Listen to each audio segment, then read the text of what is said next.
Before this video starts, I just wanted to thank every single one of you who have subscribed, liked, or even watched one of my previous videos. The amount of attention this series has already gotten is genuinely mind-blowing and I am lost for words. But anyways, welcome back to part 3 of my series where I try to beat all of Plants vs Zombies 2 using only fruits. However, what actually is a fruit? No, we're not going to do this again.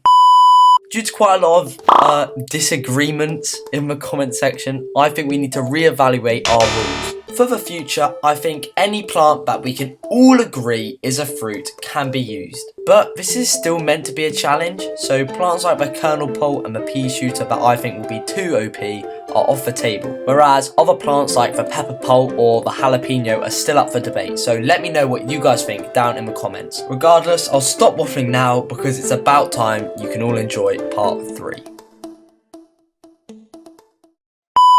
Already on day 1, Wild West has introduced us to the most useful world gimmick by far, these minecarts. Essentially, they let us move plants to cover multiple rows, which is going to be insanely useful, especially in this world where there's going to be a huge ramp in difficulty. We also unlock the split pea, whose whole purpose is just to counter the prospect zombie. Fortunately though, the kiwi beasts does splash damage to all surrounding tiles, so they're not really a threat. On day 3 we encounter these pianist zombies. They cause all the zombies on the field to change lanes, but the actual scary bit is that they can tear through our plants. Basically just a remodeling of the barrel zombie from our last world. Day 4 was a conveyor belt level, but I still managed to lose that somehow, but anyways we can just skip it. Day 5 sees the return of the electric current, and we also encounter a new type of zombie. It's basically just a stronger bucket head that looks like it's holding an oven. Day 6 was our first plan your defense level of this video, which was decently difficult, however nothing could get past my quintuple coconut cannon setup. We then unlocked another useless plant for this series and sweep past day 7 using the overpowered minecarts. Day 8 was another conveyor belt level, however on day 9 we weren't allowed to pick up plants, but the game does introduce us to the icy watermelon. The only downside of course being that it cost 500 sun, but even with that extortionate price we were barely able to pass this level by sacrificing our lawnmowers as well as exploiting the minecarts. Time was key in this level and the amount of damage that the watermelon does is insane, as well as its slowing ability, making this level possible with frame precise movements and fast reaction times. We also unlocked the lightning reed, which I'm pretty sure is not a fruit, and on day 10 we run into the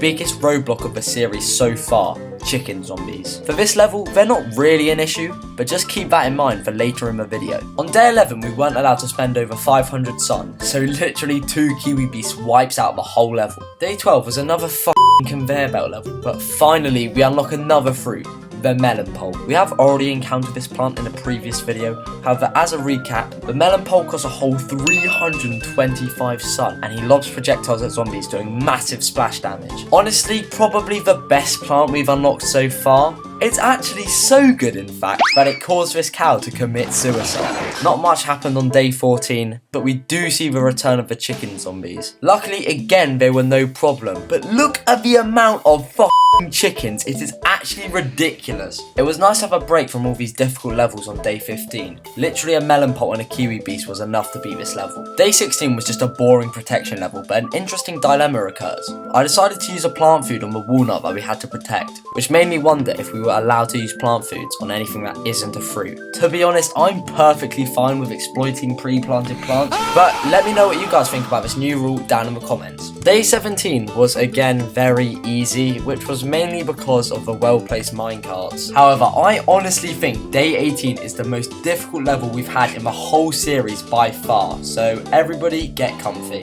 It was a plan your defense level. Normally these are pretty easy, but the insane amount of chickens just made this level absolutely impossible. I tried every combination of every fruit and nothing seemed to be working. I think it was a combination of the low sun and the complicated minecarts that made this level so damn difficult, and also because none of my plants do a steady rate of damage. They're all very slow attackers. But after a couple of hours of trial and error, we did manage to beat it, with the electric current being the MVP. After unlocking the tool nut, we can move on to day 19, which was dead easy, along with day 20 being another conveyor belt level. Normally, I'm not the type of person to complain when given an easy option, but a whole quarter of this world has been unplayable conveyor levels, which is pretty annoying, but hopefully we'll see less in the future. Day 21 was difficult because the prospector zombies kept trampling our flowers, but other than that, it was pretty simple. Again, on day 22, we weren't allowed to pick our plants, but unfortunately, we couldn't beat this level using only fruits because of the insane amount of chickens. And just so no one's confused, these levels where I can't pick my plants don't count towards the challenge anyway. Basically, they just add a bit more difficulty and entertainment to these videos. I think because now we're approaching the end of this world, I'm used to all the zombies and also their gimmicks. I'll say this as day 23 seems really difficult on paper, but we managed to beat it first try. And day 24, the final hurdle for this world is a protection level. Again, I did use the plant food on the walnuts we had to protect, but the watermelon's ability is too OP, so I don't think it would have mattered anyways. Oh yeah, and on literally the last day of this world, we unlocked the icy melon, which I've only just realised is not actually his name. The winter melon is what I was meant to say the entire video, sorry guys. To be honest, I'm not sure if we're ever going to use him, because I didn't really see a slowing effect be worth an extra 175 sun, but who knows. And again, just like last video, I beat Zomboss using only fruits, and hopefully this will be possible for every single world. 3 videos down and we're still going strong. In this video we've unlocked some of the best plants so far and we're able to overcome our first major challenges. Sorry to everyone that this video took so long to make. I'm really trying to perfect my editing and making these types of videos takes a really long time.